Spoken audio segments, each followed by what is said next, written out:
Hi friends, smart start P S സിയുടെ പുതിയൊരു വീഡിയോയിലേക്ക് ഏവർക്കും സ്വാഗതം.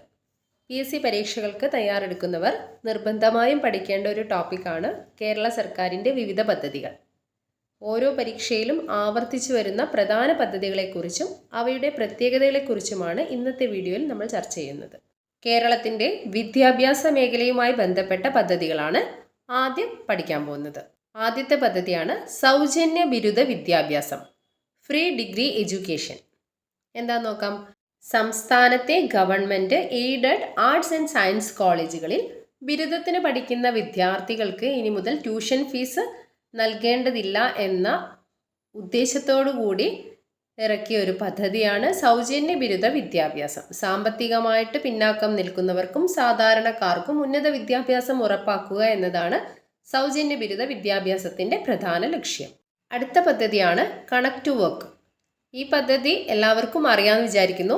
ഈ സ്കോളർഷിപ്പ് നിങ്ങളിൽ പലരും വാങ്ങുന്നുണ്ടാവും. അപ്പോൾ നമുക്ക് എന്താ നോക്കാം. പഠനം കഴിഞ്ഞിറങ്ങിയ ഉദ്യോഗാർത്ഥികളുടെ നൈപുണ്യ വികസനത്തിന് സഹായിക്കുന്ന പദ്ധതിയാണ് കണക്ട് ടു വർക്ക് പദ്ധതി. ജോലിക്കായി തയ്യാറെടുക്കുന്നവർക്ക് തങ്ങളുടെ തൊഴിൽ ക്ഷമത കൂട്ടുന്നതിനുള്ള പരിശീലനങ്ങൾക്കായി ഒരു വർഷത്തേക്ക് പ്രതിമാസം 1000 രൂപ വീതം സ്കോളർഷിപ്പായി നൽകുന്ന പദ്ധതിയാണിത്.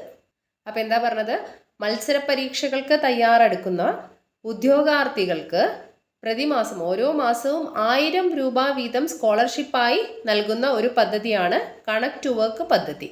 അടുത്ത പദ്ധതിയാണ് വിദ്യാജ്യോതി. പട്ടികജാതി പട്ടികവർഗ വിഭാഗത്തിൽപ്പെട്ട വിദ്യാർത്ഥികൾക്കായിട്ടുള്ള വിദ്യാഭ്യാസ സഹായ പദ്ധതിയാണ് വിദ്യാജ്യോതി. സ്കൂളിൽ പഠിക്കുന്ന കുട്ടികൾക്ക് ആവശ്യമായിട്ടുള്ള യൂണിഫോം, ബാഗ്, മറ്റ് പഠന സാമഗ്രികൾ എന്നിവയൊക്കെ വാങ്ങുന്നതിനായിട്ട് ഒരു നിശ്ചിത തുക ധനസഹായമായിട്ട് ഈ പദ്ധതിയിലൂടെ നൽകുന്നു. SC/ST വിഭാഗത്തിൽപ്പെട്ട വിദ്യാർത്ഥികൾക്കായുള്ള വിദ്യാഭ്യാസ സഹായ പദ്ധതിയാണ് വിദ്യാജ്യോതി. അടുത്ത പദ്ധതി നോക്കാം. ഗോത്രസാരഥി. വനമേഖലകളിലും ഉൾനാടൻ പ്രദേശങ്ങളിലും താമസിക്കുന്ന ആദിവാസി കുട്ടികൾക്ക് സ്കൂളിൽ എത്താനുള്ള യാത്രാക്ലേശം പരിഹരിക്കാനാണ് ഗോത്രസാരഥി പദ്ധതി കൊണ്ടുവന്നത്. കുട്ടികളെ സ്കൂളിൽ എത്തിക്കുന്നതിനായിട്ട് വാഹന സൗകര്യം ഒരുക്കുകയും അതിൻ്റെ ചെലവ് സർക്കാരാണ് വഹിക്കുകയും ചെയ്യുന്നത്. ഇതുവഴി ഗോത്രവിഭാഗങ്ങൾക്കിടയിലെ കുട്ടികളുടെ സ്കൂൾ കൊഴിഞ്ഞുപോക്ക് കുറയ്ക്കാനാണ് പ്രധാനമായിട്ടും ഗോത്രസാരഥി പദ്ധതിയുടെ ലക്ഷ്യം. അപ്പോൾ എന്താ പറഞ്ഞത്, വനമേഖലയിലും ഉൾനാടൻ പ്രദേശങ്ങളിലും താമസിക്കുന്ന ആദിവാസി കുട്ടികൾക്ക് സ്കൂളിൽ എത്താനുള്ള യാത്രാക്ലേശം പരിഹരിക്കാനാണ് ഈ പദ്ധതി കൊണ്ടുവന്നത്. കുട്ടികളെ സ്കൂളിൽ എത്തിക്കുന്നതിനായി വാഹന സൗകര്യം ഒരുക്കുകയും അതിൻ്റെ ചെലവ് സർക്കാർ വഹിക്കുകയും ചെയ്യുന്നു. ഇതാണ് ഗോത്രസാരഥി പദ്ധതി. അടുത്ത പദ്ധതിയാണ് വിജ്ഞാൻ വാടി. പട്ടികജാതി കോളനികളിലെ കുട്ടികൾക്ക് ആധുനിക രീതിയിലുള്ള പഠന സൗകര്യം ലഭ്യമാക്കുന്ന കേന്ദ്രങ്ങളാണ് വിജ്ഞാൻ വാടി. ഇൻ്റർനെറ്റ് സൗകര്യത്തോടു കൂടിയ കമ്പ്യൂട്ടറുകൾ, ഡിജിറ്റൽ ലൈബ്രറി എന്നിവ ഇവിടെ ഉണ്ടാകും. സ്കൂൾ സമയം കഴിഞ്ഞ് കുട്ടികൾക്ക് ഇവിടെ ഇരുന്ന് പഠിക്കാനും ഓൺലൈൻ വിഭവങ്ങൾ ഉപയോഗപ്പെടുത്താനും സാധിക്കും. ഈ പദ്ധതിയാണ് വിജ്ഞാൻ വാടി. അപ്പം വിജ്ഞാൻ വാടി പദ്ധതിയുടെ പ്രധാന ലക്ഷ്യം എന്താണ്? പട്ടികജാതി കോളനികളിലെ കുട്ടികൾക്ക് ഇൻ്റർനെറ്റ് സൗകര്യത്തോടു കൂടിയ ഡിജിറ്റൽ പഠന കേന്ദ്രങ്ങൾ ഒരുക്കുക എന്നതാണ് വിജ്ഞാൻ വാടിയുടെ പ്രധാന ലക്ഷ്യം. അടുത്ത പദ്ധതി ഏതാ നോക്കാം. നവപ്രഭ. ഹൈസ്കൂൾ ക്ലാസ്സുകളിൽ പഠനത്തിൽ പിന്നാക്കം നിൽക്കുന്ന കുട്ടികളെ സഹായിക്കാനുള്ള പദ്ധതിയാണ് നവപ്രഭ. പ്രധാന വിഷയങ്ങളിൽ പ്രത്യേക കോച്ചിംഗ് നൽകി കുട്ടികളുടെ നിലവാരം മെച്ചപ്പെടുത്താനും പരീക്ഷകളിൽ മികച്ച വിജയം ഉറപ്പാക്കാനുമാണ് ഈ പദ്ധതി ലക്ഷ്യമിടുന്നത്. അപ്പം 8, 9, 10 ക്ലാസ്സുകളിലെ പഠനത്തിൽ പിന്നാക്കം നിൽക്കുന്ന കുട്ടികളെ സഹായിക്കാനുള്ള ഒരു പദ്ധതിയാണ് നവപ്രഭ. പ്രധാന വിഷയങ്ങളിൽ പ്രത്യേക കോച്ചിംഗ് നൽകി കുട്ടികളുടെ നിലവാരം മെച്ചപ്പെടുത്താനും പരീക്ഷകളിൽ മികച്ച വിജയം ഉറപ്പാക്കുകയുമാണ് നവപ്രഭ പദ്ധതിയുടെ ലക്ഷ്യം. കേരളത്തിലെ വിദ്യാഭ്യാസ മേഖലയുമായി ബന്ധപ്പെട്ട പദ്ധതികളാണ് നമ്മളിവിടെ പഠിച്ചു കഴിഞ്ഞത്. ഇനി പഠിക്കാനുള്ളത് കേരളത്തിലെ കാർഷിക മേഖലയുമായി ബന്ധപ്പെട്ട പദ്ധതികളാണ്. അപ്പോൾ ഓരോന്നും നോക്കാം. ആദ്യത്തെ പദ്ധതിയാണ് കേരഗ്രാമം. തെങ്ങ് കൃഷിയുടെ ഉൽപാദനക്ഷമത വർദ്ധിപ്പിക്കുന്നതിനായി വാർഡ് അടിസ്ഥാനത്തിലോ പഞ്ചായത്ത് അടിസ്ഥാനത്തിലോ നടപ്പാക്കുന്ന പദ്ധതിയാണ് കേരഗ്രാമം. കേരഗ്രാമം പദ്ധതിയുടെ പ്രധാന ലക്ഷ്യം എന്താണെന്ന് വെച്ചാൽ, രോഗം ബാധിച്ചതും പ്രായമായതുമായ തെങ്ങുകൾ മുറിച്ചു മാറ്റി പകരം ഗുണമേന്മയുള്ള തൈകൾ നടുക എന്നതാണ് പ്രധാനപ്പെട്ട ലക്ഷ്യം. കേരഗ്രാമം പദ്ധതിയിലൂടെ തെങ്ങ് കൃഷിയുടെ ഉൽപാദനക്ഷമത വർദ്ധിപ്പിക്കുന്നതിനായിട്ട് വാർഡ് അടിസ്ഥാനത്തിലോ അല്ലെങ്കിൽ പഞ്ചായത്ത് അടിസ്ഥാനത്തിലോ നടപ്പാക്കുന്ന പദ്ധതിയാണിത്. അതുപോലെ ഈ പദ്ധതിയുടെ ലക്ഷ്യം, പ്രധാന ലക്ഷ്യം എന്ന് പറയുന്നത് രോഗം ബാധിച്ചതും പ്രായമായതുമായ തെങ്ങുകളെ മുറിച്ചു മാറ്റിയിട്ട് പകരം ഗുണമേന്മയുള്ള തൈകൾ നടുക എന്നതാണ് ഈ പദ്ധതിയുടെ പ്രധാന ലക്ഷ്യം. ഈ പദ്ധതിയുടെ ആനുകൂല്യങ്ങൾ എന്തൊക്കെയാണെന്ന് നോക്കാം. ഓരോ തെങ്ങിനും നിശ്ചിത തുക സബ്സിഡി, വളം ചേർക്കൽ, നന സൗകര്യങ്ങൾ ഒരുക്കൽ എന്നിവയ്ക്ക് സർക്കാർ ധനസഹായം നൽകുന്നു. അടുത്ത പദ്ധതിയാണ് സുഭിക്ഷ കേരളം. കോവിഡ് കാലഘട്ടത്തിന് ശേഷം സംസ്ഥാനം നേരിട്ടേക്കാവുന്ന ഭക്ഷ്യക്ഷാമം പരിഹരിക്കാനായിട്ട് ആരംഭിച്ച ഒരു ബൃഹത് പദ്ധതിയാണ് സുഭിക്ഷ കേരളം പദ്ധതി. സുഭിക്ഷ കേരളം പദ്ധതിയുടെ പ്രധാന ലക്ഷ്യം ഭക്ഷ്യ സ്വയം പര്യാപ്തത കൈവരിക്കുക എന്നതാണ്. ഭക്ഷ്യ സ്വയം പര്യാപ്തത കൈവരിക്കാനായിട്ട് തരിശുഭൂമികൾ കണ്ടെത്തി അവിടെ നെല്ല്, പച്ചക്കറി, കിഴങ്ങുവർഗ്ഗങ്ങൾ എന്നിവ കൃഷി ചെയ്യാനും തുടങ്ങി. കൃഷി വകുപ്പ് മാത്രമല്ല, മൃഗസംരക്ഷണം, മത്സ്യബന്ധനം, തദ്ദേശ സ്വയംഭരണം എന്നീ വകുപ്പുകൾ സംയുക്തമായിട്ടാണ് സുഭിക്ഷ കേരളം പദ്ധതി നടപ്പിലാക്കുന്നത്. യുവാക്കളെയും പ്രവാസികളെയും കൃഷിയിലേക്ക് ആകർഷിക്കാനും ഈ പദ്ധതി കൊണ്ട് ഉദ്ദേശിക്കുന്നു. അപ്പം സുഭിക്ഷ കേരളം പദ്ധതിയുടെ പ്രധാന ലക്ഷ്യം എന്ന് പറയുന്നത് ഭക്ഷ്യ സ്വയം പര്യാപ്തത കൈവരിക്കുക എന്നതാണ്. അടുത്ത പദ്ധതിയാണ് ജീവനി. ഓരോ വീട്ടിലും ഒരു പച്ചക്കറിത്തോട്ടം എന്ന ലക്ഷ്യത്തോടെയാണ് ജീവനി പദ്ധതി വിഭാവനം ചെയ്തിരിക്കുന്നത്. നമ്മുടെ കൃഷി നമ്മുടെ ആരോഗ്യം എന്നാണ് ജീവനി പദ്ധതി കൊണ്ട് ഉദ്ദേശിക്കുന്നത്. ജീവനി പദ്ധതിയുടെ പ്രധാന ലക്ഷ്യം കടകളിൽ നിന്ന് വാങ്ങുന്ന വിഷാംശമുള്ള പച്ചക്കറികൾക്ക് പകരം ഗുണമേന്മയുള്ള പച്ചക്കറികൾ ഉൽപ്പാദിപ്പിക്കുക, സ്വന്തമായി ഉൽപ്പാദിപ്പിക്കുക എന്നതാണ്. ജീവനി പദ്ധതി നൽകുന്ന സഹായങ്ങളാണ് കൃഷിഭവനുകൾ വഴി വിത്തുകൾ, തൈകൾ, ജൈവവളങ്ങൾ എന്നിവ വിതരണം ചെയ്യുന്നു. സ്കൂളുകൾ, ഓഫീസുകൾ, വീടുകൾ എന്നിവിടങ്ങളിൽ പോഷകത്തോട്ടങ്ങൾ നിർമ്മിക്കാനും സഹായിക്കുന്നു. അടുത്ത പദ്ധതിയാണ് കർഷക ക്ഷേമനിധി. കർഷക ക്ഷേമനിധി പദ്ധതിയുടെ പ്രധാന ലക്ഷ്യം കർഷകർക്ക് പെൻഷനും മറ്റു സാമൂഹിക സുരക്ഷാ ആനുകൂല്യങ്ങളും ഉറപ്പാക്കുക എന്നതാണ്. ഇന്ത്യയിൽ ആദ്യമായി കർഷകർക്കായി ഒരു ക്ഷേമനിധി ബോർഡ് രൂപീകരിച്ചത് കേരളത്തിലാണ്. അതൊന്ന് ഓർത്തു വെക്കുക. കുറഞ്ഞത് 5 സെന്റ് മുതൽ 15 ഏക്കർ വരെ ഭൂമിയിൽ കൃഷി ചെയ്യുന്നവർക്കും കൃഷി അനുബന്ധ ജോലികളിൽ ഏർപ്പെട്ടിരിക്കുന്നവർക്കുമാണ് കർഷക ക്ഷേമനിധി പദ്ധതിയിൽ അംഗമാകാൻ കഴിയുക. കർഷക ക്ഷേമനിധി പദ്ധതിയുടെ ആനുകൂല്യങ്ങൾ എന്തൊക്കെയാണെന്ന് നോക്കാം. 60 വയസ്സ് കഴിഞ്ഞ കർഷകർക്ക് മാസം തോറും പെൻഷൻ, ചികിത്സാ സഹായം, വിവാഹ ധനസഹായം, കർഷകരുടെ മക്കൾക്ക് വിദ്യാഭ്യാസ സഹായം എന്നിവയാണ് ഈ പദ്ധതിയിലൂടെ ലഭിക്കുന്നത്. അപ്പോൾ നമ്മൾ പറഞ്ഞു വന്നത് കർഷക ക്ഷേമനിധി പദ്ധതിയെ പറ്റിയാണ്.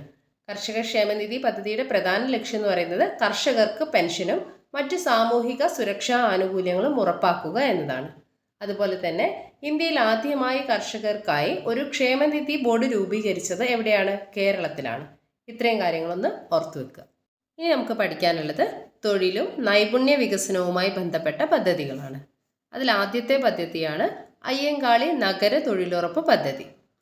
കേന്ദ്ര ഗവൺമെൻറ്റിൻ്റെ മഹാത്മാഗാന്ധി ഗ്രാമീണ തൊഴിലുറപ്പ് പദ്ധതിയുടെ മാതൃകയിൽ കേരള സർക്കാർ നഗരപ്രദേശങ്ങൾക്കായി നടപ്പിലാക്കുന്ന പദ്ധതിയാണ് ഏത്? അയ്യങ്കാളി നഗര തൊഴിലുറപ്പ് പദ്ധതി.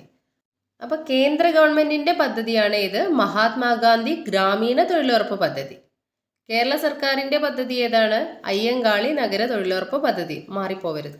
കേന്ദ്ര ഗവൺമെൻറ്റിൻ്റെ മഹാത്മാഗാന്ധി ഗ്രാമീണ തൊഴിലുറപ്പ് പദ്ധതിയുടെ മാതൃകയിൽ കേരള സർക്കാർ നഗരപ്രദേശങ്ങൾക്കായി നടപ്പിലാക്കുന്ന പദ്ധതിയാണ് അയ്യങ്കാളി നഗര തൊഴിലുറപ്പ് പദ്ധതി. അയ്യങ്കാളി നഗര തൊഴിലുറപ്പ് പദ്ധതിയുടെ പ്രധാന ലക്ഷ്യം എന്ന് പറയുന്നത് നഗരപ്രദേശങ്ങളിലെ അവിദഗ്ധ തൊഴിലാളികൾക്ക് ഒരു സാമ്പത്തിക വർഷത്തിൽ കുറഞ്ഞത് 100 ദിവസത്തെ തൊഴിൽ ഉറപ്പാക്കുക എന്നതാണ്. നഗരസഭകൾ, കോർപ്പറേഷനുകൾ എന്നിവ വഴിയാണ് ഈ പദ്ധതി നടപ്പിലാക്കുന്നത്. നഗരങ്ങളിലെ ശുചീകരണ പ്രവർത്തനങ്ങൾ, മഴക്കുഴികൾ നിർമ്മിക്കൽ, പൊതുസ്ഥലങ്ങളുടെ സംരക്ഷണം തുടങ്ങിയ ജോലികളാണ് ഈ പദ്ധതിയിൽ ഉൾപ്പെടുന്നത്. അടുത്ത പദ്ധതിയാണ് കെസ്റു, അതായത് Kerala self employment scheme for the registered unemployed. Employment എക്സ്ചേഞ്ചുകളിൽ പേര് രജിസ്റ്റർ ചെയ്തിട്ടുള്ള ഉദ്യോഗാർത്ഥികൾക്ക് സ്വയം തൊഴിൽ കണ്ടെത്താൻ സഹായിക്കുന്ന പദ്ധതിയാണ് ഏത്? കെസ്റു. ഇതിലെങ്ങനെയാണ് സഹായം ലഭിക്കുന്നത്? വ്യക്തിഗതമായി, അതായത് ഓരോ വ്യക്തികൾക്കും സ്വയം തൊഴിൽ സംരംഭങ്ങൾ തുടങ്ങാൻ 1 ലക്ഷം രൂപ വരെ വായ്പ അനുവദിക്കുന്നു. വായ്പാ തുകയുടെ 20%, അതായത് 20,000 രൂപ വരെ സർക്കാർ സബ്സിഡി ആയിട്ട് നൽകും. അതായത് 20,000 രൂപ നമുക്ക് തിരിച്ചടയ്ക്കേണ്ട ആവശ്യം വരുന്നില്ല. ഈ പദ്ധതിക്ക് അർഹരായിട്ടുള്ളവർ എന്ന് പറയുന്നത് 21-നും 50-നും ഇടയിൽ പ്രായമുള്ളവരും വാർഷിക വരുമാനം 1,00,000 രൂപയിൽ താഴെയുള്ളവരുമായ രജിസ്റ്റർ ചെയ്ത ഉദ്യോഗാർത്ഥികൾക്കാണ് ഈ പദ്ധതിയിലേക്ക് അപേക്ഷിക്കാൻ കഴിയുന്നത്. അടുത്ത പദ്ധതിയാണ് മൾട്ടി പർപ്പസ് സർവീസ് സെൻറ്റർ, അതായത് MPSC, multi purpose service centre. അഭ്യസ്തവിദ്യരായ ഉദ്യോഗാർത്ഥികൾ ഗ്രൂപ്പായി ചേർന്ന് തുടങ്ങുന്ന സ്വയം തൊഴിൽ സംരംഭങ്ങളെ സഹായിക്കുന്ന പദ്ധതിയാണ് MPSC. Multi purpose service centre എന്ന പദ്ധതിയുടെ ലക്ഷ്യം തൊഴിൽ രഹിതരായ യുവാക്കൾക്ക് കുറഞ്ഞ പലിശ നിരക്കിൽ മൂലധനം ലഭ്യമാക്കി അവരെ സംരംഭകരാക്കി മാറ്റുക എന്നതാണ്. തൊഴിൽ രഹിതരായ യുവാക്കൾക്ക് കുറഞ്ഞ പലിശ നിരക്കിൽ മൂലധനം ലഭ്യമാക്കി അവരെ സംരംഭകരാക്കി മാറ്റുക എന്നതാണ് MPSC പദ്ധതിയുടെ പ്രധാന ലക്ഷ്യം. ഒന്നോ അതിലധികമോ ആളുകൾ ചേർന്ന് രൂപീകരിക്കുന്ന ഗ്രൂപ്പുകൾക്ക് സർവീസ് സെൻ്ററുകളോ ബിസിനസ് യൂണിറ്റുകളോ തുടങ്ങാൻ 10 ലക്ഷം രൂപ വരെ വായ്പാ സഹായം ഈ പദ്ധതിയിലൂടെ ലഭിക്കുന്നുണ്ട്. പദ്ധതി ചെലവിൻ്റെ 25%, അതായത് പരമാവധി 2 ലക്ഷം രൂപ വരെ സർക്കാർ സബ്സിഡിയായിട്ടും നൽകുന്നുണ്ട്. അപ്പോൾ MPSC പദ്ധതിയുടെ പ്രധാന ലക്ഷ്യം എന്തായിരുന്നു? തൊഴിൽ രഹിതരായ യുവാക്കൾക്ക് കുറഞ്ഞ പലിശ നിരക്കിൽ മൂലധനം ലഭ്യമാക്കിയിട്ട് അവരെ സംരംഭകരാക്കി മാറ്റുക എന്നതാണ് ഈ പദ്ധതിയുടെ പ്രധാന ലക്ഷ്യം. അടുത്തത് സാമൂഹ്യ സുരക്ഷാ പദ്ധതികളെ പറ്റിയിട്ട് നോക്കാം. ആദ്യത്തെ പദ്ധതിയാണ് ക്ഷേമ പെൻഷൻ വർധനവ്. സംസ്ഥാനത്തെ പാവപ്പെട്ടവർക്കും വയോധികർക്കും നൽകുന്ന സാമൂഹ്യ സുരക്ഷാ പെൻഷൻ തുക ഇപ്പോൾ എത്രയായി? 2000 ആയിട്ട് വർദ്ധിപ്പിച്ചിട്ടുണ്ട്. സംസ്ഥാനത്തെ പാവപ്പെട്ടവർക്കും വയോധികർക്കും നൽകുന്ന സാമൂഹ്യ സുരക്ഷാ പെൻഷൻ തുക 2000 ആയിട്ട് വർദ്ധിപ്പിച്ചു. ഈ പദ്ധതിക്കായിട്ട് ഏകദേശം 14,500 കോടി രൂപയാണ് സർക്കാർ മാറ്റിവെച്ചിരിക്കുന്നത്. ലക്ഷക്കണക്കിന് ആളുകൾക്ക് ഇതിൻ്റെ ഗുണം ലഭിക്കും. അടുത്ത പദ്ധതി ആശ്വാസ കിരണം. തീർത്തും കിടപ്പിലായ രോഗികൾ, മാനസിക വെല്ലുവിളി നേരിടുന്നവർ, ഗുരുതര രോഗികൾ എന്നിവരെ പരിചരിക്കുന്നവർക്കായിട്ടുള്ള ധനസഹായ പദ്ധതിയാണ് ആശ്വാസ കിരണം പദ്ധതി. രോഗിയെ പരിചരിക്കുന്നത് മൂലം ജോലിക്ക് പോകാൻ കഴിയാത്തവർക്ക് ഒരു നിശ്ചിത പ്രതിമാസ തുക ആശ്വാസ കിരണം പദ്ധതിയിലൂടെ ലഭിക്കുന്നു. അടുത്ത പദ്ധതിയാണ് വിജയാമൃതം. പഠനത്തിൽ മികവ് പുലർത്തുന്ന ഭിന്നശേഷിക്കാരായ വിദ്യാർത്ഥികളെ പ്രോത്സാഹിപ്പിക്കുക എന്നതാണ് വിജയാമൃതം പദ്ധതിയുടെ ലക്ഷ്യം. 10ാം ക്ലാസ്, +2 പരീക്ഷകളിൽ ഉന്നത വിജയം നേടുന്ന ഭിന്നശേഷിക്കാർക്ക് ക്യാഷ് അവാർഡും സർട്ടിഫിക്കറ്റും നൽകുന്ന പദ്ധതിയാണ് ഏത്? വിജയാമൃതം പദ്ധതി. അപ്പം വിജയാമൃതം പദ്ധതിയുടെ പ്രധാന ലക്ഷ്യം എന്ന് പറയുന്നത് പഠനത്തിൽ മികവ് പുലർത്തുന്ന ഭിന്നശേഷിക്കാരായ വിദ്യാർത്ഥികളെ പ്രോത്സാഹിപ്പിക്കുക എന്നതാണ്. 10ാം ക്ലാസ്, +2 പരീക്ഷകളിൽ ഉന്നത വിജയം നേടുന്ന A ഗ്രേഡ് ഒക്കെ നേടുന്ന ഭിന്നശേഷിക്കാർക്ക് ക്യാഷ് അവാർഡും സർട്ടിഫിക്കറ്റും നൽകുന്ന പദ്ധതിയാണ് വിജയാമൃതം പദ്ധതി. അടുത്ത പദ്ധതിയാണ് അതിജീവിക. അതിജീവിക പദ്ധതിയുടെ പ്രധാന ലക്ഷ്യം എന്ന് പറയുന്നത് കുടുംബശ്രീ വഴി നടപ്പിലാക്കുന്ന ഒരു സമഗ്ര ഉപജീവന പദ്ധതിയാണ് അതിജീവിക. കുടുംബശ്രീ വഴി നടപ്പിലാക്കുന്ന ഒരു സമഗ്ര ഉപജീവന പദ്ധതിയാണ് അതിജീവിക. സാധാരണക്കാരായ സ്ത്രീകൾക്ക് സ്വയം തൊഴിൽ കണ്ടെത്തുന്നതിനും വരുമാനം വർദ്ധിപ്പിക്കുന്നതിനും ആവശ്യമായ പരിശീലനവും സാമ്പത്തിക സഹായവും ഈ പദ്ധതി ഉറപ്പാക്കുന്നു. അടുത്ത പദ്ധതിയാണ് ലൈഫ് സേവർ പദ്ധതി. ലൈഫ് സേവർ പദ്ധതിയുടെ ലക്ഷ്യം എന്ന് പറയുന്നത് റോഡ് അപകടങ്ങളിൽ പെടുന്നവർക്ക് ഗോൾഡൻ അവർ ചികിത്സ ഉറപ്പാക്കുക എന്നതാണ്. റോഡ് അപകടങ്ങളിൽ പെടുന്നവർക്ക് ഗോൾഡൻ അവർ ചികിത്സ ഉറപ്പാക്കുക എന്നതാണ് ലൈഫ് സേവർ പദ്ധതിയുടെ പ്രധാന ലക്ഷ്യം. അപകടം നടന്ന് ആദ്യത്തെ 5 ദിവസത്തെ ചികിത്സ സർക്കാർ സൗജന്യമായി നൽകും. സർക്കാർ ആശുപത്രികളിൽ മാത്രമല്ല സ്വകാര്യ ആശുപത്രികളിലും ഈ സേവനം ലഭ്യമാക്കും എന്നതാണ് ഈ പദ്ധതിയുടെ പ്രത്യേകത. IT ആൻഡ് ഗവേണൻസുമായിട്ട് ബന്ധപ്പെട്ട പദ്ധതികളാണ് ഇനി പഠിക്കാനുള്ളത്. അതിൽ ആദ്യത്തെ പദ്ധതിയാണ് K-Phone. K-Phoneന്റെ ഫുൾ ഫോം എന്ന് ശ്രദ്ധിച്ചു വെക്കുക. Kerala fibre optic network. K-Phoneന്റെ ഫുൾ ഫോമാണ് കേരള ഫൈബർ ഒപ്റ്റിക് നെറ്റ്വർക്ക്. സംസ്ഥാനത്തെ എല്ലാവർക്കും അതിവേഗ ഇൻ്റർനെറ്റ് ലഭ്യമാക്കാനുള്ള പദ്ധതിയാണ് K-Phone. സാമ്പത്തികമായി പിന്നാക്കം നിൽക്കുന്ന കുടുംബങ്ങൾക്ക് സൗജന്യമായും മറ്റുള്ളവർക്ക് കുറഞ്ഞ നിരക്കിലും ഇൻ്റർനെറ്റ് നൽകുക എന്നതാണ് K-Phone പദ്ധതിയുടെ ലക്ഷ്യം. അടുത്ത പദ്ധതിയാണ് ഡിസ്ട്രിക്റ്റ്. വില്ലേജ്, താലൂക്ക് ഓഫീസുകൾ വഴി ലഭിക്കുന്ന സർട്ടിഫിക്കറ്റുകൾ ഓൺലൈനായി അപേക്ഷിക്കാനും സ്വീകരിക്കാനും ഈ പോർട്ടൽ സഹായിക്കുന്നു. ഓഫീസുകൾ നേരിട്ട് സന്ദർശിക്കാതെ തന്നെ സേവനങ്ങൾ വേഗത്തിൽ ലഭ്യമാക്കാനും ഈ ഡിസ്ട്രിക്റ്റ് പദ്ധതി സഹായിക്കുന്നു. അപ്പോൾ എന്താ പറഞ്ഞത്?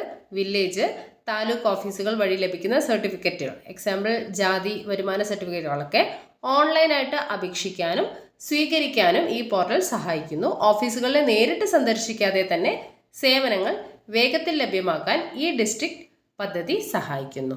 അടുത്തത് അക്ഷയ. പൊതുജനങ്ങൾക്ക് ഈ സേവനങ്ങൾ ലഭ്യമാക്കുന്ന പ്രാദേശിക കേന്ദ്രങ്ങളാണ് അക്ഷയ സെന്ററുകൾ. ഡിജിറ്റൽ സാക്ഷരത ഉറപ്പുവരുത്തുന്നതിലും ബില്ലുകൾ അടയ്ക്കുന്നതിലും വിവിധ സർക്കാർ ആനുകൂല്യങ്ങൾക്ക് അപേക്ഷിക്കുന്നതിലും അക്ഷയ സെന്ററുകൾ പ്രധാന പങ്ക് വഹിക്കുന്നു. പൊതുജനങ്ങൾക്ക് ഈ സേവനങ്ങൾ ലഭ്യമാക്കുന്ന പ്രാദേശിക കേന്ദ്രങ്ങളാണ് അക്ഷയ സെന്ററുകൾ. ഡിജിറ്റൽ സാക്ഷരത ഉറപ്പാക്കുന്നതിനും അക്ഷയ സെന്ററുകൾ പ്രധാന പങ്ക് വഹിക്കുന്നു. അടുത്ത പദ്ധതിയാണ് IT അറ്റ് സ്കൂൾ. സ്കൂളുകളിൽ വിവരസാങ്കേതിക വിദ്യ പ്രോത്സാഹിപ്പിക്കുന്നതിനുള്ള പദ്ധതിയാണ് IT at school. Hitech class റൂമുകൾ, ലാപ്ടോപ്പുകൾ, ഡിജിറ്റൽ പാഠപുസ്തകങ്ങൾ എന്നിവയിലൂടെ വിദ്യാഭ്യാസം നവീകരിക്കാൻ IT അറ്റ് സ്കൂൾ പദ്ധതി സഹായിച്ചു. ഒന്നുകൂടെ പറയാം, സ്കൂളുകളിൽ വിവരസാങ്കേതിക വിദ്യ പ്രോത്സാഹിപ്പിക്കുന്നതിനുള്ള പദ്ധതിയാണിത്. ഹൈടെക് ക്ലാസ് റൂമുകൾ, ലാപ്ടോപ്പുകൾ, ഡിജിറ്റൽ പാഠപുസ്തകങ്ങൾ എന്നിവയിലൂടെ വിദ്യാഭ്യാസം നവീകരിക്കാനും ഇത് സഹായിക്കുന്നു. അടുത്ത പദ്ധതി നോക്കാം. Kerala state IT mission. സംസ്ഥാനത്തെ IT സംബന്ധമായ പ്രവർത്തനങ്ങൾ ഏകോപിപ്പിക്കുന്ന നോഡൽ ഏജൻസിയാണ് കേരള സ്റ്റേറ്റ് IT മിഷൻ. ഈ ഗവേണൻസ് നടപ്പിലാക്കുന്നതിനും IT ഇൻഫ്രാസ്ട്രക്ചർ ഒരുക്കുന്നതിനും ഇവർ പ്രധാന പങ്ക് വഹിക്കുന്നു. അടുത്ത പഠിക്കാനുള്ളത് സ്പാർക്ക്. സർക്കാർ ജീവനക്കാരുടെ ശമ്പളം, സർവീസ് വിവരങ്ങൾ, പെൻഷൻ എന്നിവ കൈകാര്യം ചെയ്യുന്ന ഏകീകൃത ഓൺലൈൻ സംവിധാനമാണ് സ്പാർക്ക്. സുതാര്യമായ ഭരണനിർവഹണത്തിന് ഇത് സഹായിക്കുന്നു. സ്പാർക്ക് എന്തായിരുന്നു? സർക്കാർ ജീവനക്കാരുടെ ശമ്പളം, സർവീസ് വിവരങ്ങൾ, പെൻഷൻ എന്നിവ കൈകാര്യം ചെയ്യുന്ന ഏകീകൃത ഓൺലൈൻ സംവിധാനമാണ് സ്പാർക്ക്. അടുത്ത പദ്ധതിയാണ് ഓഫീസ്. സർക്കാർ ഓഫീസുകളിലെ ഫയൽ നീക്കങ്ങൾ ഡിജിറ്റൈസ് ചെയ്യുന്ന പദ്ധതിയാണ് ഓഫീസ് പദ്ധതി. പേപ്പറുകളുടെ ഉപയോഗം കുറയ്ക്കാനും ഫയലുകൾ വേഗത്തിൽ തീർപ്പാക്കാനും ഈ പദ്ധതി കൊണ്ട് സഹായിക്കുന്നു. ഓഫീസ് പദ്ധതി എന്തായിരുന്നു? സർക്കാർ ഓഫീസുകളിലെ ഫയൽ നീക്കങ്ങൾ ഡിജിറ്റൈസ് ചെയ്യുന്ന പദ്ധതിയാണ് ഓഫീസ് പദ്ധതി. പേപ്പറുകളുടെ ഉപയോഗം കുറയ്ക്കാനും ഫയലുകൾ വേഗത്തിൽ തീർപ്പാക്കാനും ഈ പദ്ധതി സഹായിക്കുന്നു. അടുത്ത പദ്ധതിയാണ് സമ്പൂർണ്ണ. സ്കൂൾ കുട്ടികളുടെ വിവരങ്ങൾ പൂർണ്ണമായും ഡിജിറ്റൈസ് ചെയ്യുന്ന സോഫ്റ്റ്വെയർ ആണ് സമ്പൂർണ്ണ. അഡ്മിഷൻ മുതൽ കുട്ടികളുടെ പഠന പുരോഗതി വരെ ഇതിലൂടെ രേഖപ്പെടുത്തുന്നു. സ്കൂൾ കുട്ടികളുടെ വിവരങ്ങൾ ശേഖരിക്കാനും ഏകോപിപ്പിക്കാനുമുള്ള സ്കൂൾ മാനേജ്മെൻറ്റ് സിസ്റ്റമാണ് സമ്പൂർണ്ണ. ഇതൊന്ന് ഓർത്തു വെക്കുക. അടുത്തത് ഗവേണൻസ്, അതായത് മൊബൈൽ സാങ്കേതിക വിദ്യയിലൂടെ സർക്കാർ സേവനങ്ങൾ ജനങ്ങളിലേക്ക് എത്തിക്കുന്ന രീതിയാണ് ഗവേണൻസ്. SMS, മൊബൈൽ ആപ്പുകൾ എന്നിവ വഴി വിവിധ അറിയിപ്പുകളും സേവനങ്ങളും ലഭിക്കുന്നു. ഗവേണൻസ് എന്തായിരുന്നു? മൊബൈൽ സാങ്കേതിക വിദ്യയിലൂടെ സർക്കാർ സേവനങ്ങൾ ജനങ്ങളിലേക്ക് എത്തിക്കുന്ന രീതിയാണ് ഗവേണൻസ്. അപ്പോൾ മൊബൈൽ ഫോൺ വഴി സർക്കാർ സേവനങ്ങൾ ലഭ്യമാക്കുന്ന പദ്ധതിയാണ് ഇത് ഗവേണൻസ് പദ്ധതി. അടുത്ത പഠിക്കാനുള്ളത് ഗ്രാൻസ്, അതായത് പട്ടികജാതി പട്ടികവർഗ വിഭാഗത്തിലും മറ്റു പിന്നാക്ക വിഭാഗത്തിലുമുള്ള വിദ്യാർത്ഥികൾക്ക് സ്കോളർഷിപ്പുകളും മറ്റു ആനുകൂല്യങ്ങളും നേരിട്ട് ബാങ്ക് അക്കൗണ്ടിലേക്ക് ലഭ്യമാക്കുന്ന ഓൺലൈൻ സംവിധാനമാണ് ഗ്രാൻറ്റ്. പട്ടികജാതി പട്ടികവർഗ വിഭാഗത്തിൽ അതേപോലെ മറ്റ് പിന്നാക്ക വിഭാഗത്തിലുമുള്ള വിദ്യാർത്ഥികൾക്ക് സ്കോളർഷിപ്പുകളും മറ്റു ആനുകൂല്യങ്ങളൊക്കെ നേരിട്ട് ബാങ്ക് അക്കൗണ്ടിലേക്ക് ലഭ്യമാക്കുന്ന ഓൺലൈൻ സംവിധാനമാണ് ഗ്രാൻറ്റ്. അടുത്തത് പരിസ്ഥിതിയും കൃഷിയുമായി ബന്ധപ്പെട്ട പദ്ധതികളാണ് പഠിക്കാനുള്ളത്. നമ്മളിങ്ങനെ ഓരോ കാറ്റഗറി ആയിട്ട് തിരിച്ച് പറയുമ്പം ചിലപ്പം ഇതിന് മുന്നേ പറഞ്ഞ പദ്ധതികൾ റിപ്പീറ്റായി വരാനുള്ള ചാൻസ് ഉണ്ട്. അപ്പം അറിയുന്നതാണെങ്കിൽ ഒന്ന് ഓടിച്ച് കേട്ടു പോവാം. ജീവനി പദ്ധതിയാണ് ആദ്യത്തേത്. ഇത് നമ്മൾ ഓൾറെഡി പറഞ്ഞതാണ്, എന്നാൽ ഒന്നുകൂടെ പറയാം. ജീവനി പദ്ധതി, നമ്മുടെ കൃഷി നമ്മുടെ ആരോഗ്യം എന്ന മുദ്രാവാക്യവുമായി കൃഷി വകുപ്പ് നടപ്പിലാക്കുന്ന പദ്ധതിയാണ് ജീവനി. ഓരോ വീടുകളിലും സ്വന്തമായി വിഷരഹിത പച്ചക്കറി ഉൽപ്പാദിപ്പിക്കാൻ ജനങ്ങളെ പ്രോത്സാഹിപ്പിക്കുക എന്നതാണ് ജീവനി പദ്ധതിയുടെ പ്രധാന ലക്ഷ്യം. ഇതിനായി വിത്തുകളും തൈകളും ഒക്കെ കൃഷിഭവനുകൾ വഴി വിതരണം ചെയ്തു വരുന്നു. നമ്മൾ ഓൾറെഡി പഠിച്ചതാണല്ലോ. അപ്പോൾ അടുത്ത് നോക്കാം. സുഭിക്ഷ കേരളം പദ്ധതി, ഇതും നോക്കിയതാണ്. ഇതൊന്നും ഓടിച്ച് കേട്ടു പോവാം. കോവിഡ് കാലഘട്ടത്തിന് ശേഷം സംസ്ഥാനത്ത് ഭക്ഷ്യസുരക്ഷ ഉറപ്പാക്കാനും കൃഷിയിൽ സ്വയം പര്യാപ്തത കൈവരിക്കാനുമായി ആരംഭിച്ച സമഗ്ര പദ്ധതിയാണ് സുഭിക്ഷ കേരളം പദ്ധതി. അതിനായി തരിശുഭൂമികൾ കൃഷി ഇറക്കുന്നതിനും മൃഗസംരക്ഷണം, മത്സ്യബന്ധനം എന്നീ മേഖലകളെ ശക്തിപ്പെടുത്തുന്നതിനും ഈ പദ്ധതിയിലൂടെ ഊന്നൽ നൽകുന്നു. അടുത്ത പദ്ധതിയാണ് എൻ്റെ മരം. അതായത് വനം വകുപ്പും വിദ്യാഭ്യാസ വകുപ്പും സംയുക്തമായി നടപ്പിലാക്കുന്ന പരിസ്ഥിതി സൗഹാർദ്ദ പദ്ധതിയാണ് എൻ്റെ മരം. പരിസ്ഥിതി ദിനത്തോടനുബന്ധിച്ച് സ്കൂൾ കുട്ടികൾക്ക് മരത്തൈകൾ വിതരണം ചെയ്യുകയും അവ നട്ടുപിടിപ്പിച്ച് വളർത്താൻ അവരെ പ്രാപ്തരാക്കുകയും ചെയ്യുക എന്നതാണ് എൻ്റെ മരം പദ്ധതിയുടെ ഉദ്ദേശ ലക്ഷ്യം. ഒന്നുകൂടെ പറയാം. വനം വകുപ്പും വിദ്യാഭ്യാസ വകുപ്പും സംയുക്തമായി നടപ്പിലാക്കുന്ന പരിസ്ഥിതി സൗഹാർദ്ദ പദ്ധതിയാണ് ഏത്? എൻ്റെ മരം പദ്ധതി. പരിസ്ഥിതി ദിനത്തോടനുബന്ധിച്ച് സ്കൂൾ കുട്ടികൾക്ക് മരത്തൈകൾ വിതരണം ചെയ്യുകയും അവ നട്ടുപിടിപ്പിച്ച് വളർത്താൻ അവരെ പ്രാപ്തരാക്കുകയും ചെയ്യുക എന്നതാണ് എൻ്റെ മരം പദ്ധതിയുടെ ഉദ്ദേശം. അടുത്ത പദ്ധതിയാണ് ഹരിത കേരളം മിഷൻ. നവകേരള മിഷന്റെ ഭാഗമായിട്ടുള്ള ഈ പദ്ധതി 3 കാര്യങ്ങൾക്കാണ് പ്രാധാന്യം നൽകുന്നത്. 1. ശാസ്ത്രീയമായ മാലിന്യ സംസ്കരണം. 2. ജൈവ കൃഷി രീതികൾ പ്രോത്സാഹിപ്പിക്കുക. 3. ജലസ്രോതസ്സുകളുടെ സംരക്ഷണവും പുനരുജ്ജീവനവും. ഒന്നുകൂടെ കേട്ടോളൂ. ശാസ്ത്രീയമായ മാലിന്യ സംസ്കരണം, ജൈവ കൃഷി രീതികൾ പ്രോത്സാഹിപ്പിക്കുക, ജലസ്രോതസ്സുകളുടെ സംരക്ഷണവും പുനരുജ്ജീവനവും എന്നീ 3 കാര്യങ്ങൾക്ക് പ്രാധാന്യം നൽകിക്കൊണ്ട് നവകേരള മിഷന്റെ ഭാഗമായിട്ടുള്ള പദ്ധതിയാണ് ഹരിത കേരളം മിഷൻ പദ്ധതി. അതൊന്ന് ഓർത്തു വെക്കുക, ഇമ്പോർട്ടൻ്റ് ആണ്. അടുത്ത പദ്ധതിയാണ് ജലനിധി. ഗ്രാമീണ മേഖലകളിൽ സുരക്ഷിതമായ കുടിവെള്ളം ലഭ്യമാക്കുന്നതിനായി ലോക ബാങ്കിൻ്റെ സഹായത്തോടെ നടപ്പിലാക്കുന്ന പദ്ധതിയാണ് ജലനിധി. ഗുണഭോക്താക്കളുടെ പങ്കാളിത്തത്തോടെ ശുദ്ധജല വിതരണ പദ്ധതികൾ രൂപീകരിക്കുകയും നടപ്പിലാക്കുകയും ചെയ്യുക എന്നത് ജലനിധി പദ്ധതിയുടെ ലക്ഷ്യങ്ങളിൽ പെടുന്നു. ഗ്രാമീണ മേഖലകളിൽ സുരക്ഷിതമായ കുടിവെള്ളം ലഭ്യമാക്കുന്നതിനായി ലോക ബാങ്കിൻ്റെ സഹായത്തോടെ നടപ്പിലാക്കുന്ന പദ്ധതിയാണ് ജലനിധി പദ്ധതി. അടുത്ത പദ്ധതിയാണ് മഴപ്പൊലിമ. വീടുകളുടെ മേൽക്കൂരയിൽ വീഴുന്ന മഴവെള്ളം പൈപ്പുകൾ വഴി കിണറുകളിലേക്ക് ഇറക്കിവിട്ട് ഭൂഗർഭ ജലനിരപ്പ് ഉയർത്തുന്ന പദ്ധതിയാണ് മഴപ്പൊലിമ. തൃശ്ശൂർ ജില്ലയിൽ ആരംഭിച്ച ഈ പദ്ധതി ഇന്ന് വ്യാപകമായിട്ട് ഉപയോഗിക്കപ്പെടുന്നു. ആദ്യമായിട്ട് ഈ പദ്ധതി ആരംഭിച്ചത് തൃശ്ശൂർ ജില്ലയിലാണ്. വീടുകളുടെ മേൽക്കൂരയിൽ വീഴുന്ന മഴവെള്ളം പൈപ്പുകൾ വഴി ശേഖരിച്ച് കിണറുകളിലേക്ക് ഇറക്കിവിട്ട് ഭൂഗർഭ ജലനിരപ്പ് ഉയർത്തുന്ന പദ്ധതിയാണ് മഴപ്പൊലിമ. അടുത്ത പദ്ധതി ഏതാ നോക്കാം. പുണ്യം പൂങ്കാവനം. ശബരിമലയും പരിസര പ്രദേശങ്ങളും പ്ലാസ്റ്റിക് വിമുക്തമായി സൂക്ഷിക്കുക എന്നതാണ് പുണ്യം പൂങ്കാവനം പദ്ധതിയുടെ ഉദ്ദേശം. ശബരിമലയും പരിസര പ്രദേശങ്ങളും പ്ലാസ്റ്റിക് വിമുക്തമായി സൂക്ഷിക്കാനും ശുചിത്വം ഉറപ്പാക്കുന്നതിനുമുള്ള ഒരു ജനകീയ പദ്ധതിയാണ് പുണ്യം പൂങ്കാവനം. തീർത്ഥാടകർക്കിടയിൽ ബോധവൽക്കരണം നടത്തി പ്രകൃതി സൗഹൃദമായ തീർത്ഥാടനം സാധ്യമാക്കുക എന്നതാണ് ഇതിൻ്റെ പ്രധാന ലക്ഷ്യം. അടുത്ത പദ്ധതിയാണ് ഒരു നെല്ലും ഒരു മീനും. ഒരേ വയലിൽ തന്നെ നെൽകൃഷിയും മത്സ്യകൃഷിയും ലാഭകരമായി നടത്തുന്ന രീതിയാണ് ഒരു നെല്ലും ഒരു മീനും. നെൽച്ചെടികൾക്കിടയിൽ വളരുന്ന മത്സ്യങ്ങൾ കീടങ്ങളെ തിന്നുന്നതിലൂടെ കീടനാശിനികളുടെ ഉപയോഗം കുറയ്ക്കാനും കർഷകർക്ക് അധിക വരുമാനം ലഭിക്കാനും ഈ ഒരു പദ്ധതി സഹായിക്കുന്നു. ഒരു നെല്ലും ഒരു മീനും. ഒരേ വയലിൽ തന്നെ നെൽകൃഷിയും മത്സ്യകൃഷിയും ലാഭകരമായി നടത്തുന്ന രീതിയാണ് ഒരു നെല്ലും ഒരു മീനും. അടുത്ത പദ്ധതിയാണ് കേരഗ്രാമം. തെങ്ങ് കൃഷിയുടെ ഉൽപാദനക്ഷമത വർദ്ധിപ്പിക്കുന്നതിനായി നടപ്പിലാക്കുന്ന പദ്ധതിയാണ് കേരഗ്രാമം പദ്ധതി.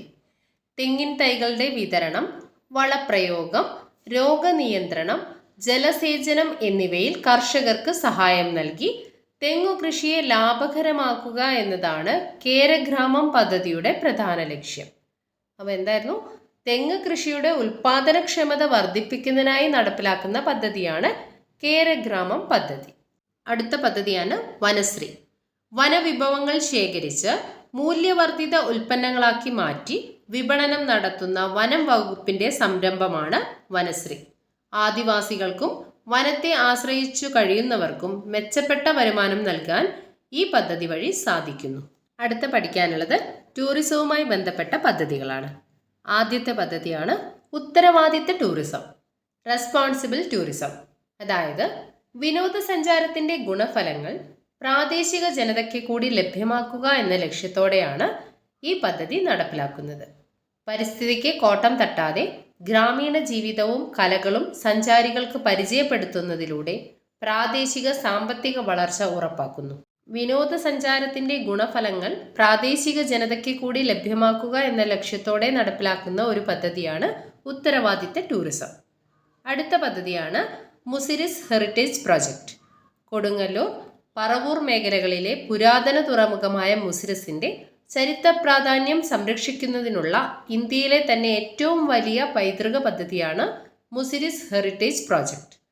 പുരാതന സ്മാരകങ്ങൾ, മ്യൂസിയങ്ങൾ, മതകേന്ദ്രങ്ങൾ എന്നിവ നവീകരിച്ച് പഴയകാല ചരിത്രം സഞ്ചാരികൾക്ക് മുന്നിൽ എത്തിക്കുക എന്നതാണ് ഈ പദ്ധതിയുടെ പ്രധാന ലക്ഷ്യം. അടുത്ത പദ്ധതിയാണ് മാലനാട് നോർത്ത് മലബാർ റിവർ ക്രൂയിസ്. ഉത്തര മലബാറിലെ പുഴകളെ കോർത്തിണക്കി നടപ്പിലാക്കുന്ന വലിയൊരു ടൂറിസം പദ്ധതിയാണ് മാലനാട് നോർത്ത് മലബാർ റിവർ ക്രൂയിസ്. ഈ മേഖലയിലെ സാംസ്കാരിക വൈവിധ്യങ്ങളും തെയ്യം പോലുള്ള കലകളും കണ്ടറിയാൻ സഹായിക്കുന്ന രീതിയിലുള്ള ബോട്ട് യാത്രകൾ ഈ പദ്ധതിയുടെ ഭാഗമാണ്. അടുത്ത പദ്ധതി pepper, people's participation for planning and empowerment through responsible tourism. Tourism വികസനത്തിൽ ജനപങ്കാളിത്തം ഉറപ്പാക്കുന്ന പദ്ധതിയാണ് പെപ്പർ പദ്ധതി. ഒരു പ്രദേശത്തെ വിനോദസഞ്ചാര കേന്ദ്രമാക്കി മാറ്റണോ എന്ന് തീരുമാനിക്കാനുള്ള അധികാരം അവിടുത്തെ ഗ്രാമസഭകൾക്കും ജനങ്ങൾക്കും നൽകുന്നു. അപ്പോൾ പെപ്പർ പദ്ധതി പ്രകാരം എന്താണ്? ടൂറിസം വികസനത്തിൽ ജനപങ്കാളിത്തം ഉറപ്പാക്കുക എന്നതാണ് പ്രധാന ലക്ഷ്യം. ഒരു പ്രദേശത്തെ വിനോദസഞ്ചാര കേന്ദ്രമാക്കി മാറ്റണോ എന്ന് തീരുമാനിക്കാനുള്ള അധികാരം അവിടുത്തെ ഗ്രാമസഭകൾക്കും ജനങ്ങൾക്കുമാണ് ഉള്ളത്. അടുത്ത പദ്ധതിയാണ് കാരവൻ കേരള. താമസ സൗകര്യവും യാത്രാ സൗകര്യവും ഒരേ വാഹനത്തിൽ ലഭ്യമാക്കുന്ന നൂതന പദ്ധതിയാണ് കാരവൻ കേരള. സുരക്ഷിതമായ യാത്ര ഉറപ്പാക്കാൻ പ്രത്യേക കാരവൻ പാർക്കുകളും സർക്കാർ സജ്ജമാക്കുന്നുണ്ട്. ഇത് പ്രകൃതി രമണീയമായ ഉൾപ്രദേശങ്ങളിലെ യാത്ര കൂടുതൽ എളുപ്പമാക്കുന്നു. അപ്പം താമസ സൗകര്യവും യാത്രാ സൗകര്യവും ഒരേ വാഹനത്തിൽ ലഭ്യമാക്കുന്ന നൂതന പദ്ധതിയാണ് കാരവൻ കേരള. അടുത്ത പദ്ധതിയാണ് ടേക്ക് എ ബ്രേക്ക് പദ്ധതി. ദീർഘദൂര യാത്രക്കാർക്കായി വഴിയോരങ്ങളിൽ ആധുനിക രീതിയിലുള്ള ശുചിമുറികളും വിശ്രമമുറികളും ലഘുഭക്ഷണശാലകളും ഒരുക്കുന്ന പദ്ധതിയാണ് ടേക്ക് എ ബ്രേക്ക് പദ്ധതി. വഴിയോര വിശ്രമ കേന്ദ്രങ്ങൾ എന്ന പേരിൽ ഇവ സംസ്ഥാനത്തിൻ്റെ പല ഭാഗത്തും ഇപ്പോൾ പ്രവർത്തിക്കുന്നുണ്ട്. അപ്പം ദീർഘദൂര യാത്രക്കാർക്കായിട്ട് വഴിയോരങ്ങളിൽ ആധുനിക രീതിയിലുള്ള ശുചിമുറികളും വിശ്രമമുറികളും ലഘുഭക്ഷണശാലകളും ഒരുക്കുന്ന പദ്ധതിയാണ് ടേക്ക് എ ബ്രേക്ക് പദ്ധതി. അടുത്ത പദ്ധതിയാണ് ബാരിയർ ഫ്രീ ടൂറിസം. ഭിന്നശേഷിക്കാർക്കും പ്രായമായവർക്കും വിനോദസഞ്ചാര കേന്ദ്രങ്ങളിൽ തടസ്സമില്ലാതെ സഞ്ചരിക്കാൻ സൗകര്യമൊരുക്കുന്ന പദ്ധതിയാണ് ബാരിയർ ഫ്രീ ടൂറിസം. റാമ്പുകൾ, പ്രത്യേക ശൗചാലയങ്ങൾ, വീൽചെയർ പാതകൾ എന്നിവ ഇതിൻ്റെ ഭാഗമായി നിർമ്മിക്കുന്നു. ഒന്നുകൂടെ പറയാം. ഭിന്നശേഷിക്കാർക്കും പ്രായമായവർക്കും വിനോദസഞ്ചാര കേന്ദ്രങ്ങളിൽ തടസ്സമില്ലാതെ സഞ്ചരിക്കാൻ സൗകര്യമൊരുക്കുന്ന പദ്ധതിയാണ് ബാരിയർ ഫ്രീ ടൂറിസം. റാമ്പുകളും പ്രത്യേക ശൗചാലയങ്ങളും വീൽ ചെയർ പാതകളും ഇതിൻ്റെ ഭാഗമായിട്ട് ഏർപ്പെടുത്തി വരുന്നുണ്ട്. അടുത്ത പദ്ധതി ഗ്രീൻ കാർപ്പറ്റ്. ടൂറിസം കേന്ദ്രങ്ങളിലെ ശുചിത്വം, സുരക്ഷ, അടിസ്ഥാന സൗകര്യങ്ങൾ എന്നിവ മെച്ചപ്പെടുത്തുന്നതിനായുള്ള കർമ്മ പദ്ധതിയാണ് ഗ്രീൻ കാർപ്പറ്റ്. ടൂറിസം കേന്ദ്രങ്ങൾ സന്ദർശകർക്ക് കൂടുതൽ ഹൃദ്യമായ അനുഭവമാക്കി മാറ്റുക എന്നതാണ് ഗ്രീൻ കാർപ്പറ്റ് പദ്ധതിയുടെ പ്രധാന ലക്ഷ്യം. അപ്പോൾ എന്തായിരുന്നു? ടൂറിസം കേന്ദ്രങ്ങളിലെ ശുചിത്വം, സുരക്ഷ, അടിസ്ഥാന സൗകര്യങ്ങൾ എന്നിവ മെച്ചപ്പെടുത്തുന്നതിനായിട്ടുള്ള കർമ്മ പദ്ധതിയാണ് ഗ്രീൻ കാർപ്പറ്റ് പദ്ധതി. ടൂറിസം കേന്ദ്രങ്ങൾ സന്ദർശകർക്ക് കൂടുതൽ ഹൃദ്യമായ അനുഭവമാക്കി മാറ്റുക എന്നതാണ് ഗ്രീൻ കാർപ്പറ്റ് പദ്ധതിയുടെ പ്രധാന ലക്ഷ്യം. അടുത്ത പദ്ധതിയാണ് ചാമ്പ്യൻസ് ബോട്ട് ലീഗ് CBL. കേരളത്തിൻ്റെ പരമ്പരാഗത വള്ളം കളിയെ IPL മാതൃകയിൽ ഒരു പ്രൊഫഷണൽ സ്പോർട്സ് ലീഗ് ആക്കി മാറ്റുക എന്നതാണ് ഈ പദ്ധതിയുടെ ലക്ഷ്യം. നെഹ്റു ട്രോഫി ജലോത്സവത്തോടെ ആരംഭിച്ച് വിവിധ സ്ഥലങ്ങളിൽ മത്സരങ്ങൾ നടത്തി വള്ളംകളിയെ ലോക ശ്രദ്ധയിൽ എത്തിക്കാൻ ഈ ഒരു പദ്ധതി കൊണ്ട് സഹായമാകുന്നു. ചാമ്പ്യൻസ് ബോട്ട് ലീഗ് പദ്ധതി എന്തായിരുന്നു? കേരളത്തിൻ്റെ പരമ്പരാഗത വള്ളംകളിയെ IPL മാതൃകയിൽ ഒരു പ്രൊഫഷണൽ സ്പോർട്സ് ലീഗ് ആക്കി മാറ്റുക എന്നതാണ് പദ്ധതിയുടെ പ്രധാന ലക്ഷ്യം. അടുത്ത പദ്ധതിയാണ് മിയാവാക്കി വനം. ജാപ്പനീസ് സസ്യശാസ്ത്രജ്ഞനായ അകിര മിയാവാക്കി വികസിപ്പിച്ചെടുത്ത വനവൽക്കരണ രീതിയാണ് ഇത്. വളരെ കുറഞ്ഞ സ്ഥലത്ത് കുറഞ്ഞ കാലയളവിനുള്ളിൽ ഇടതൂർന്ന കാടുകൾ വളർത്തിയെടുക്കാൻ ഇത് സഹായിക്കുന്നു. വിനോദസഞ്ചാര കേന്ദ്രങ്ങളെ കൂടുതൽ പച്ചപ്പുള്ളതാക്കാൻ ഈ രീതി വ്യാപകമായിട്ട് ഉപയോഗിക്കുന്നു. ടൂറിസം മേഖലകളിൽ വനവൽക്കരണത്തിനായി ജാപ്പനീസ് മാതൃകയിലുള്ള വനം വെച്ചുപിടിപ്പിക്കുന്ന പദ്ധതിയാണ് മിയാവാക്കി വനം. ഇനി പഠിക്കാനുള്ളത് വിദ്യാഭ്യാസവും ഉദ്യോഗാർത്ഥി ക്ഷേമവുമായി ബന്ധപ്പെട്ട പദ്ധതികളാണ്. ഇതിലൊക്കെ കുറേ റിപ്പീറ്റേഷൻ ഉണ്ടാവും, അതൊന്ന് കേട്ടുപോയാൽ മതി. ആദ്യത്തെ പദ്ധതിയാണ് വിദ്യാജ്യോതി. പട്ടികജാതി വിഭാഗത്തിൽപ്പെട്ട വിദ്യാർത്ഥികളുടെ പഠനം സുഗമമാക്കുന്നതിനുള്ള പദ്ധതിയാണ് വിദ്യാജ്യോതി. ഇവർക്ക് ആവശ്യമായ യൂണിഫോമുകൾ, പാഠപുസ്തകങ്ങൾ, മറ്റ് പഠന സാമഗ്രികൾ എന്നിവ ഈ പദ്ധതിയിലൂടെ ഉറപ്പാക്കുന്നു. അടുത്ത പദ്ധതിയാണ് ഗോത്രസാരഥി. ഉൾപ്രദേശങ്ങളിലും വനമേഖലകളിലും താമസിക്കുന്ന ആദിവാസി കുട്ടികൾക്ക് സ്കൂളുകളിൽ എത്തുന്നതിനായി സൗജന്യ യാത്രാ സൗകര്യം ഒരുക്കുന്ന പദ്ധതിയാണ് ഗോത്രസാരഥി. അടുത്ത പദ്ധതിയാണ് നവപ്രഭ. ഹൈസ്കൂൾ തലത്തിൽ പഠനത്തിൽ പിന്നാക്കം നിൽക്കുന്ന പട്ടികജാതി വിദ്യാർത്ഥികൾക്കായി നടപ്പിലാക്കുന്ന പ്രത്യേക പരിശീലന പരിപാടിയാണ് നവപ്രഭ. പരീക്ഷകളിൽ മികച്ച വിജയം ഉറപ്പാക്കാൻ വൈകുന്നേരങ്ങളിലോ അവധി ദിവസങ്ങളിലോ പ്രത്യേക ക്ലാസുകൾ നൽകുന്നു. അടുത്ത പദ്ധതിയാണ് സ്നേഹപൂർവം. മാതാപിതാക്കൾ മരിച്ചതോ അല്ലെങ്കിൽ സംരക്ഷിക്കാൻ ആരുമില്ലാത്തതോ ആയ അനാഥരായ കുട്ടികൾക്ക് നൽകുന്ന പ്രതിമാസ ധനസഹായ പദ്ധതിയാണ് സ്നേഹപൂർവം. ഇവരുടെ വിദ്യാഭ്യാസം തടസ്സമില്ലാതെ മുന്നോട്ട് കൊണ്ടുപോകാൻ കേരള സോഷ്യൽ സെക്യൂരിറ്റി മിഷൻ വഴിയാണ് സ്നേഹപൂർവം പദ്ധതി നടപ്പിലാക്കുന്നത്. അടുത്ത പദ്ധതിയാണ് വിജ്ഞാൻ വാടി. പട്ടികജാതി കോളനികളിലെ വിദ്യാർത്ഥികൾക്ക് ആധുനിക പഠന സൗകര്യങ്ങൾ ലഭ്യമാക്കുന്നതിനായി സ്ഥാപിച്ച ഇന്റർനെറ്റ് അധിഷ്ഠിത ലൈബ്രറികളാണ് വിജ്ഞാൻ വാടി. ഡിജിറ്റൽ ലോകത്തെ അറിവുകൾ ഇവർക്കും പ്രാപ്യമാക്കുക എന്നതാണ് വിജ്ഞാൻ വാടി പദ്ധതിയുടെ പ്രധാന ലക്ഷ്യം. അടുത്ത പദ്ധതിയാണ് SPC, student police cadet. High school വിദ്യാർത്ഥികളിൽ നിയമബോധം, അച്ചടക്കം, പൗരബോധം, സാമൂഹിക പ്രതിബദ്ധത എന്നിവ വളർത്തുന്നതിനായി ആഭ്യന്തര വിദ്യാഭ്യാസ വകുപ്പുകൾ ചേർന്ന് നടത്തുന്ന പദ്ധതിയാണ് സ്റ്റുഡൻറ് പോലീസ് കാഡറ്റ്. ഇനി പഠിക്കാനുള്ളത് സമന്വയ പദ്ധതി. ട്രാൻസ്ജെൻഡർ വ്യക്തികളുടെ വിദ്യാഭ്യാസ ഉന്നമനത്തിനായി സംസ്ഥാന സാക്ഷരതാ മിഷൻ നടപ്പിലാക്കുന്ന പദ്ധതിയാണ് സമന്വയ. പഠനം പാതി വഴിയിൽ ഉപേക്ഷിക്കേണ്ടി വന്നവർക്ക് 10ാം ക്ലാസ്, ഹയർ സെക്കൻഡറി തുല്യതാ പഠനത്തിന് ഇത് അവസരമൊരുക്കുന്നു. അടുത്ത പദ്ധതിയാണ് പഠനമുറി. വീടുകളിൽ പഠിക്കാൻ സൗകര്യമില്ലാത്ത പട്ടികജാതി കുടുംബങ്ങളിലെ കുട്ടികൾക്കായി വീടിനോട് ചേർന്ന് എല്ലാ സൗകര്യങ്ങളുമുള്ള പഠനമുറി നിർമ്മിച്ചു നൽകുന്ന പദ്ധതിയാണ് പഠനമുറി പദ്ധതി. കുട്ടികൾക്ക് ഏകാഗ്രതയോടെ പഠിക്കാൻ ഇത് സഹായിക്കുന്നു. അപ്പം വീടുകളിൽ പഠിക്കാൻ സൗകര്യമില്ലാത്ത പട്ടികജാതി കുടുംബങ്ങളിലെ കുട്ടികൾക്കായിട്ട് വീടിനോട് ചേർന്ന് എല്ലാ സൗകര്യങ്ങളുമുള്ള പഠനമുറി നിർമ്മിച്ചു നൽകുന്ന പദ്ധതിയാണ് പഠനമുറി പദ്ധതി. അടുത്ത പദ്ധതിയാണ് യത്നം. വിവിധ മത്സര പരീക്ഷകൾക്ക് തയ്യാറെടുക്കുന്ന പട്ടികജാതി പട്ടികവർഗ വിദ്യാർത്ഥികൾക്ക് വിദഗ്ധ പരിശീലനം നൽകുന്ന പദ്ധതിയാണ് യത്നം.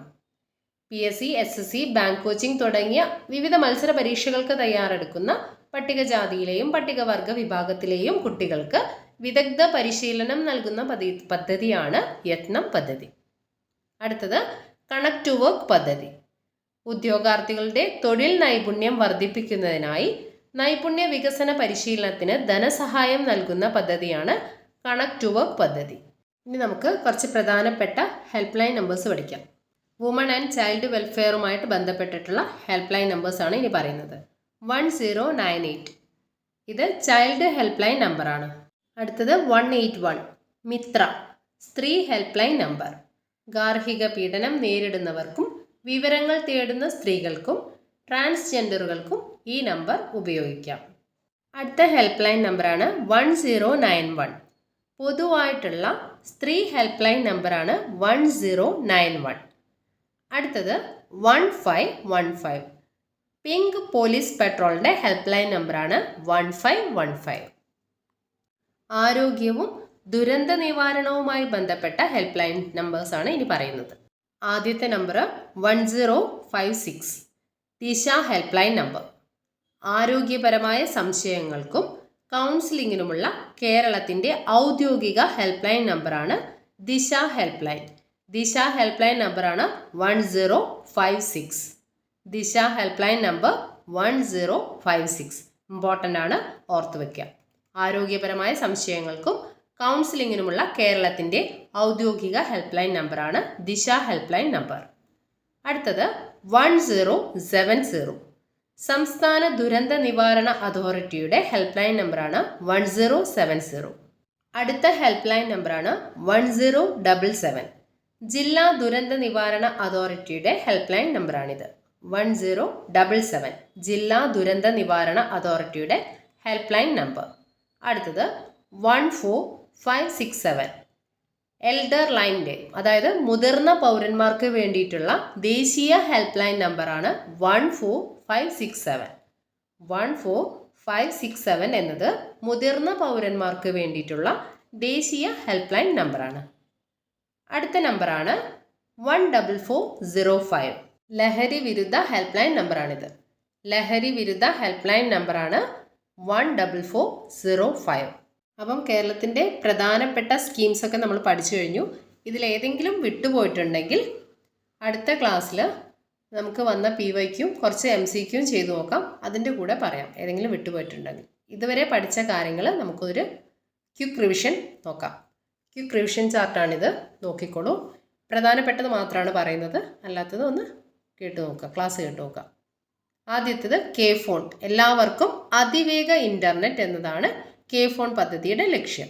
ലൈഫ് മിഷൻ, ഭവനരഹിതരില്ലാത്ത കേരളം എന്ന സമഗ്ര പാർപ്പിട പദ്ധതിയാണ് ലൈഫ് മിഷൻ. ആർദ്ര മിഷൻ, പ്രാഥമികാരോഗ്യ കേന്ദ്രങ്ങളെ കുടുംബാരോഗ്യ കേന്ദ്രങ്ങളാക്കി മാറ്റുക. കാരുണ്യ പദ്ധതി 5 ലക്ഷം ചികിത്സാ ഇൻഷുറൻസ് പദ്ധതിയാണ് ആയുഷ്മാൻ ഭാരത് സംയോജിത പദ്ധതി. ശ്രുതി തരംഗം എന്നത് കേൾവി പരിമിതിയുള്ള കുട്ടികൾക്ക് കോക്ലിയർ ഇംപ്ലാന്റേഷനാണ് നൽകുന്നത്. ഹൃദ്യം, കുട്ടികളിലെ ജന്മനായുള്ള ഹൃദ്രോഗ ചികിത്സ നിവാരണ പദ്ധതിയാണ് ഹൃദ്യം.